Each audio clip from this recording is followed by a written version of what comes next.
各位香港市民，過去嘅一年，香港嘅經濟係穩步復甦，金融中心嘅地位係更加鞏固，我哋嘅北部都會區嘅建設亦都係加快發展，展現咗我哋城市發展嘅新活力。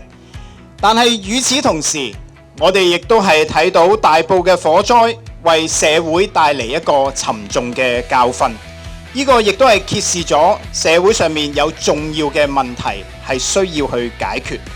安全係每一個家庭最基本嘅要求。我哋亦都會協助宏福苑嘅街坊重建家園，完善安全檢查制度，檢討樓宇維修嘅機制。面對未來嘅挑戰，香港唔能夠只做旁觀者。民建聯同香港市民一樣，我哋唔會退縮。我哋亦都會從實際嘅問題出發，推動社會各項切實可行嘅改革。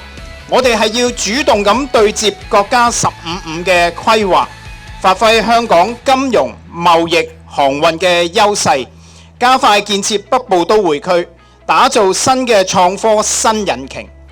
我哋唯有主動出擊，先至可以為我哋嘅香港，為我哋嘅下一代開闢更廣闊嘅發展空間。喺一國兩制之下，香港既有國家作為堅強嘅後盾，又有面向國際嘅獨特優勢，我哋一定能夠係喺變局中把握機遇。2026年，民建聯將會繼續全力以赴，同香港社會各界共建更美好嘅香港，齊建香港好家園。